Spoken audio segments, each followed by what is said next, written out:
케이블카 사업에 대한 인허가 절차가 41년 만에 마무리됐습니다. 빠르면 이달 말 사업이 착공돼 2026년 케이블카가 운영될 예정입니다. 기부받은 쌀을 마음대로 처분한 태백시 공무원에 대해 경찰이 절도 혐의로 불구속 송치했습니다. 관련 제도 정비가 필요하다는 지적입니다. 도내 농어촌 지역의 의료 환경이 매우 열악해 중증 응급 환자의 사망률도 높은 것으로 나타났습니다. 신속한 대책 마련이 필요해 보입니다. 세수가 줄면서 교육재정 확보에도 비상이 걸렸습니다. 강원도교육청에 지급될 교부금이 5천억 원 넘게 줄어들 것으로 보입니다. 안녕하십니까. 뉴스데스크 강원입니다. 지역 발전과 환경훼손 문제를 놓고 대치하던 설악 오색케이블카 사업의 인허가 절차가 마무리됐습니다. 양양군의 40년 수건 사업이 성취된 건데 착공식은 이르면 이달 말에 열리고 케이블카 개장까지 2년 반이 걸릴 전망입니다. 이준호 기자가 취재했습니다.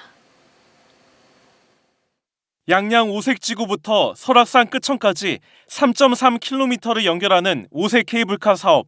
강원도는 지난 1982년 이 사업에 처음 뛰어들었습니다. 하지만 환경훼손 논란이 일면서 사업이 번번이 무산됐습니다. 사업 추진에 물꼬를 튼 계기는 지난 2월입니다.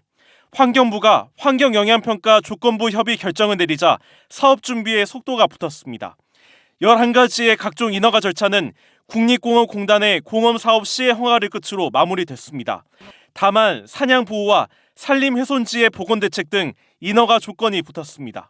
허가야 이제 사실상 끝난 것이지만 앞으로 이제 공사하면서 또 지켜야 될 부분들 많기 때문에 계속 긴장하면서 준비를 해야죠. 케이블카 착공 행사는 보름 뒤쯤 열립니다. 양양군은 오색 케이블카 착공식을 이르면 이번 달 말에서 다음 달 초 사이에 열 계획입니다.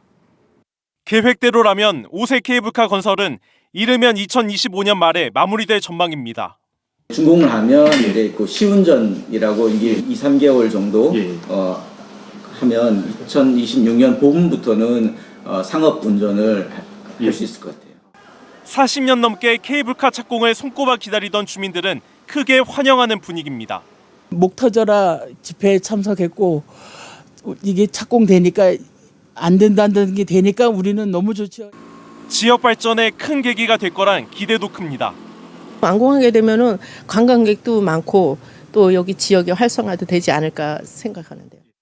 다만 환경단체가 케이블카 착공 전에 인허가 취소 소송 등 법적 투쟁을 예고하면서 진통도 예상됩니다.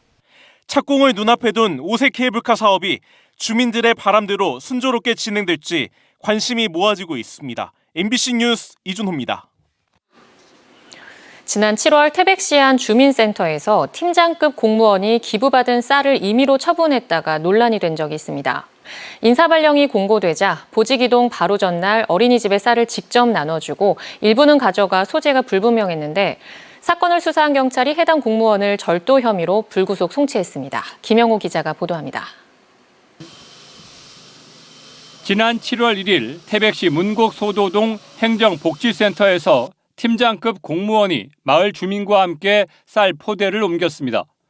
이 쌀은 인근 사찰에서 어려운 이웃에게 나눠주라며 기부한 것이었는데 사전 배부 계획도 없이 지역 내 전체 어린이집에 나눠준 게 적절했는지 논란이 일었습니다. 쌀을 배부하는 과정에서 2차례에 걸쳐 가져간 12포대는 어디로 갔는지 행방을 알 수 없습니다. 해당 사건 감사를 벌인 강원특별자치도는 경찰에 수사를 의뢰했는데 최근 경찰이 해당 공무원 사건을 절도 혐의로 불구속 기소 의견으로 검찰에 송치한 것으로 확인됐습니다.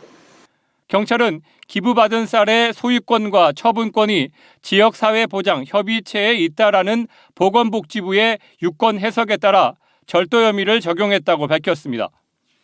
어린이집에 배부한 쌀 34포대와 2번에 걸쳐 임의로 가져간 쌀 12포대, 행정복지센터의 물품 등도 혐의 목록에 포함시켰습니다. 특정 사찰에서 뒤늦게 지정 기탁서를 제출했지만 경찰은 이를 증거 조작 시도로 보고 해당 공무원이 기부 물품 업무에 관여한 것 또한 직권 남용으로 볼 여지가 있다는 의견을 달았습니다. 사건 초기부터 불법 의혹이 제기됐지만 태백시는 해당 공무원의 3개월 휴직을 받아들였고 특별한 징계나 인사 조치도 하지 않았습니다. 태백 씨는 검찰의 기소 여부가 확정될 때까지 지켜보겠다는 신중한 입장을 내놨습니다. 형사 사건으로 이제 연루가 되면은 경찰에서 조사를 하고 범죄 혐의가 있으면은 기소 의견으로나 불기소 의견으로 검찰에 송치된 다음에 검찰에서 처분이 와야지 저희가 징계 같은 거나 이렇게 해요. 기부 물품 임의 처분 사건이 절도 혐의로까지 번지면서 해당 공무원에 대한 처벌과는 별개로 기부 물품 제도 점검과 정비도 시급한 상황입니다. MBC 뉴스 김영호입니다. 응급 환자가 응급실을 찾다가 생명을 잃는 안타까운 상황이 반복되고 있는데요. 의료 서비스가 열악한 농어촌 지역에서는 병상은커녕 응급실에 가는 것조차 힘든 게 현실입니다. 이송미 기자의 보도입니다. 40대 산모가 119 구급차에 올라탑니다. 차에 탄 지 얼마 안 돼 아기의 머리가 보입니다. 지난 8월 2일 고성군 간성읍에서 아기가 나올 것 같다는 신고가 접수됐습니다. 8개월 된 아기를 출산할 수 있는 병원은 1시간이 넘는 거리에 있었습니다. 산모는 출발 10여 분 만에 고속도로 위에서 남자 아기를 낳았습니다. 이 아기 같은 경우는 만사가가 아니라 8개월 정도 된 조산아였고 산모가 또 태어난 지가 얼마 안 되는 컨디션이 안 좋은 상황이라서 조금 더 큰 상급병원으로 옮기는 게 맞겠다고. 하지만 생사를 다투는 응급 환자라면 상황은 더 심각합니다. 2021년 기준 응급 환자가 30분 안에 응급실에 도착한 비율은 절반 수준입니다. 시군별로도 화천과 인제, 평창 3곳은 30분 안에 갈 수 있는 2차 의료기관 응급실이 단 한 곳도 없었습니다. 농어촌 지역의 열악한 의료 접근성은 중증 응급 환자의 사망률로 드러납니다. 지난 2021년 기준 중증 질환자 800명은 응급실에 도착한 뒤 사망했고 중증 질환자 2,600여 명은 응급처치를 받아도 입원 뒤 사망한 것으로 집계됐습니다. 정부는 3년 안에 강원 영동 지역에 의료 장비를 갖춘 닥터 헬기를 도입할 예정입니다. 의료진이 하늘 위에서 응급처치를 해 이송 시간을 줄인다는 겁니다. 하지만 헬기도 날씨나 이동 거리의 제약을 받아 의료 사각지대를 완전히 해소하긴 어렵습니다. 전문가들은 지역에서 가까운 거점 병원의 역량이 개선되어야 한다고 지적합니다. 급하게 수술이 필요할 때 응급 의사가 해주는 게 아니라 그 담당 전문의가 해줘야 되잖아요. 그 의사들조차 부족한 부분이 있기 때문에 지역 거점 병원 중심으로 이제 그런 지원들을 해줘서 응급의학과나 중증 질환 분야 등 필수 의료 의료진과 장비를 갖출 체계를 만들어야 한다는 겁니다. 강원도에서 중증 질환자를 최종적으로 치료할 수 있는 권역 응급의료센터는 3곳, 중증 외상센터를 갖춘 곳은 원주 단 한 곳입니다. 의사 수급과 함께 강원도에 맞는 필수 의료 대책 마련이 시급합니다. MBC 뉴스 이송미입니다. 올해 세수 결손으로 강원특별자치도 교육청의 보통교부금이 5천억 원 넘게 감소할 것으로 전망됩니다. 더불어민주당 서동용 의원에 따르면 전국 17개 교육청에 교부되는 지방교육재정 교부금 중 보통교부금 감소 규모가 10조 원이 넘을 것으로 추정되고 있습니다. 강원도 교육청은 올해 보통교부금 3조 6,141억 원을 편성했지만 세수 부족으로 5,187억 원이 결손될 것으로 보입니다. 이에 따라 학생 1인당 예산 결손액은 강원도 교육청이 전국에서 가장 높은 330만 원으로 나타났습니다. 대한민국 시도의장협의회 제7차 임시회가 오늘과 내일 이틀간 강릉에서 열립니다. 강원특별자치도의회 주관으로 열리는 이번 임시회에서는 지방의회 의원의 의정활동 예산 지원 관련 개선 건의안과 2024 강원 동계 청소년 올림픽대회 성공 개최를 위한 건의문 등 각 시도에서 제출한 8건의 안건을 의결합니다. 또 내일은 2023 강원 세계 산림 엑스포 현장도 둘러볼 예정입니다. 강원도 농업기술원이 강원형 스마트 사과 농장을 공개했습니다. 필요한 일손은 줄이고 생산력은 늘릴 수 있을 것으로 기대되고 있는데요. 이승영 기자가 현장에 다녀왔습니다. 강원도 농업기술원이 설계한 스마트 농장입니다. 사과나무 위를 덮은 파란색 망이 서서히 걷힙니다. 스마트폰으로 언제 어디서든 작동이 가능한 자동 개폐형 방조망입니다. 강한 햇볕과 갑작스러운 우박으로부터 과실 손상을 막아줍니다. 땅에서는 방제기가 사과나무 사이를 다니며 농약을 뿌립니다. 강원도가 3년에 걸쳐 개발한 사과용 스마트 방제기입니다. 모두의 리모컨으로 조정이 가능한데 올해부터 사과 농가에 보급을 시작할 예정입니다.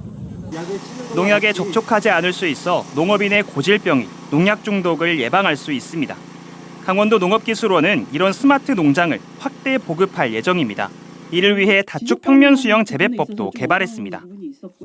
나무 높이가 일반 사과나무의 절반인 2m에 불과한데 많은 양의 과실이 위로 뻗은 10개 가지에서 평면으로 맺힙니다. 그 결과 햇볕이 일정하게 내리쬐고 농약도 균일하게 뿌릴 수 있습니다. 규격화가 필요한 스마트 농장의 제격인 겁니다.